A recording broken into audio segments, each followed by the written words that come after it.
Welcome to our channel. And welcome sa atong mga new viewers ug ayaw mo kalimot sa pag-subscribe sa atong YouTube channel sa Radyo Drama Bisaya. O click na lang pud mo sa notification bell below aron ma-notify mo sa atong mga bagong uploads. And daghang salamat sa pagpadayon ninyong pagsuporta o pagpadayong pagpaminaw sa atong mga nagkadaiyang Drama Bisaya.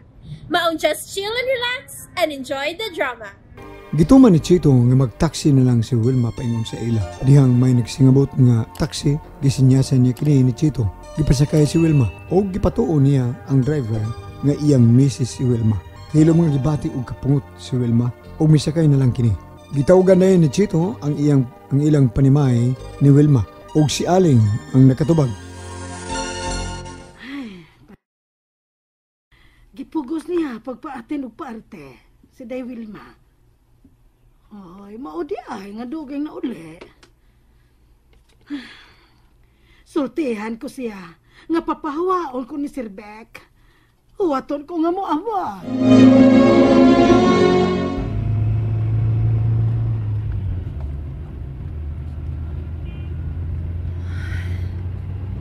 Gabiin kita. Noy, ilugar na lang ko niya ko. Diha lang sa may cake. Day.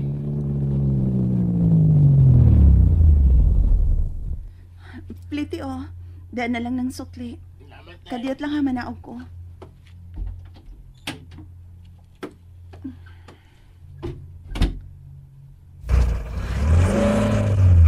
Hayop ko masugat sa palikod.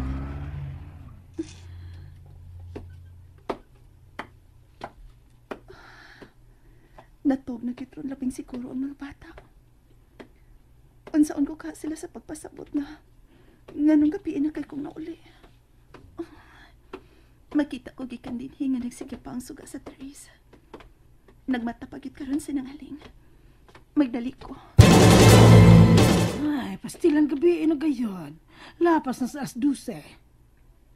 Oh, may naglakaw pa ingon din, he? Oh, siya na ka na.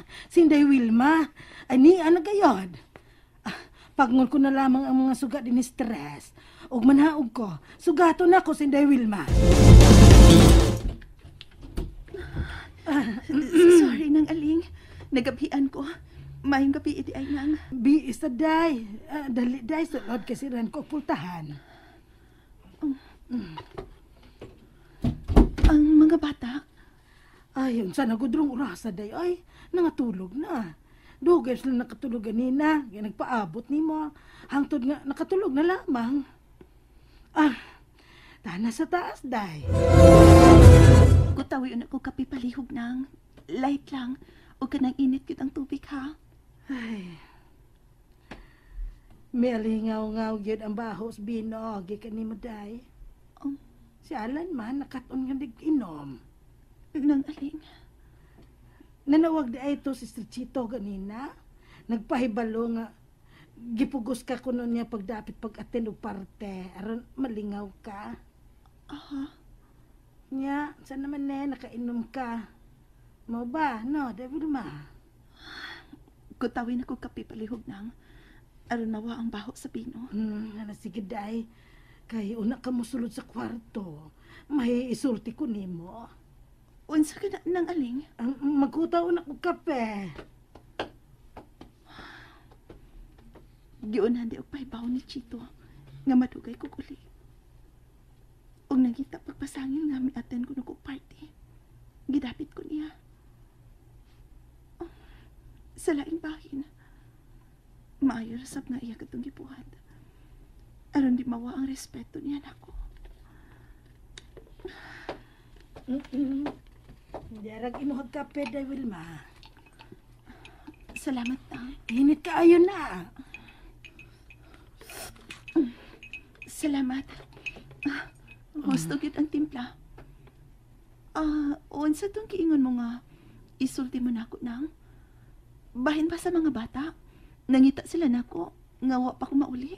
Ay, gipasabot ko ang mga bata, day. Og dili usabahin kanila ag isulti ko nimo. Nga nang. Unsa man day na ha? Bahin ba ni Chito? Dili, inday. Bahin sa gisulti ni Sir Beck na ko. Ang unsa? Nganong mihisgot ka ni Vic? Dinhi siya ganina pang adlawan day. Unsa?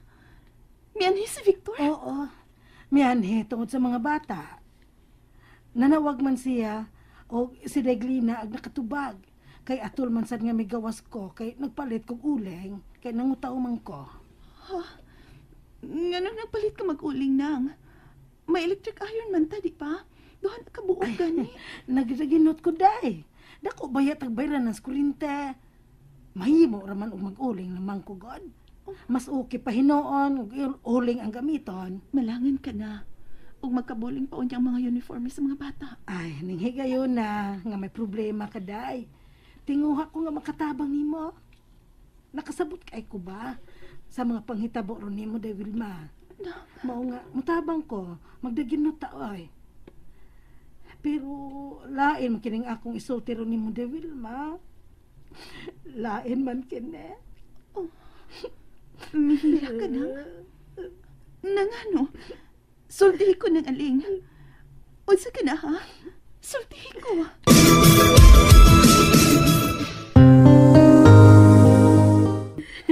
Day Wilma, gihingin lang kong Sir Victor.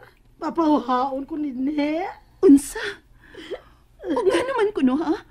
O sibot niyang mahitabo nang ha? Basta, mo kaniyang gisulti rin ako. Nasuko kay siya nako. Konsentidor ko no ko. Nagduda gyud siya nga may relasyon mo ni Sir Chito.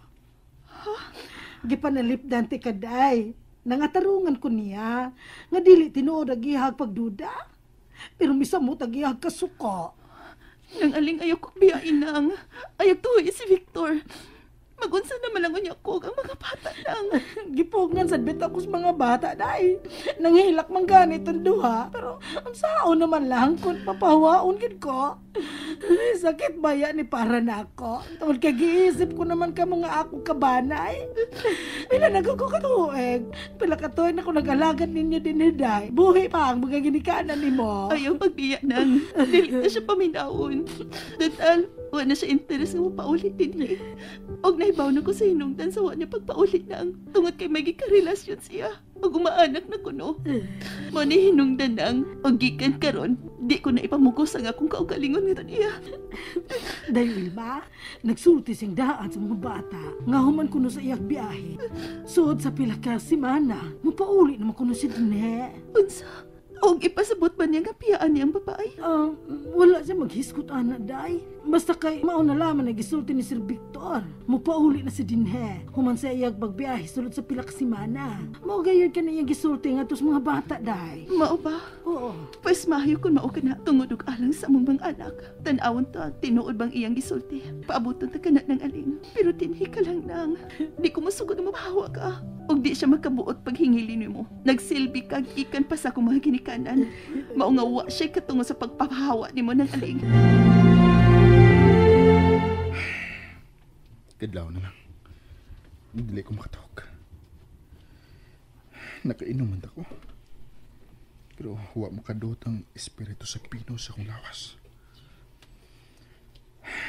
Tuwang ako muna-una ni Wilma sa iyo ding pagpatiya. Pero ampot man ho siya pa. Pugsun kong makatawag. Pilan lang ka oras mo hayag niya. Ay, may oras pa. Ngay hatod na ako ang mga bata sa tunghaan nila. Kung ako na ipahat doon day Wilma. Oh, si Lindon. Andam na dahil sa kaugalingon. Butan kinis Lindon. Pero sahay, magpabadlong. Kung bation o kalaay, dinis balay. Yaya, unsang orasan na uli si mama? Mura ba'y kagdakong tao daw Lindon ay nga nangutan na. Dugay ba yaming natug si Glina, yaya? Kay, wapa si mama. Dugay siyang naabot, yaya? Kuan, gabi nagyayod kag to. Kay gipugos lagi sig dapit ni Tito Chito ninyo. Pagtambong parte, aron malingaw bas mama ninyo. Niingon ba ya si Papa, yaya nga? Dili na may muduol kang tito. Ha? Giingnan ming duha si Glina. Oh, unya ka mo. Makahimo ka mo niya na. Ha? Makahimo ka mo na doha sa ibang manghod? Nga dili ka mo muduol sa tito ninyo, Chito? Maayo biyag tao sa tito ninyo, dili ba? Bitaw, ambot ana, Papa Yayaw eh. Dili man siya gusto. Bitaw Yaya, nagsilos man na si Papa kan Tito Chito no. Oh, silos? O ambot? Tingali sab. Suko siya ni Tito. Suko sad siya ni Mama. Ay, unsa Yaya no. Uy, Ano ka ha? Nagsilos jud siya. Di ba Yaya? ay, hello, ay. Wala kong maganda ko, mga makasulti ka ni anak dong lindaan. Sultihan ko na si mama niya, anak, be, sultihe. Si mama ninyo ay, sultihe. Nak, sorry ha nga gabiin ako na uli. Nangatog na mo. Kuan. Nakita mi ni tito ninyo Chito. Ug aron ko na malingaw ko. Gida ko niya sa party sa iyang amigo.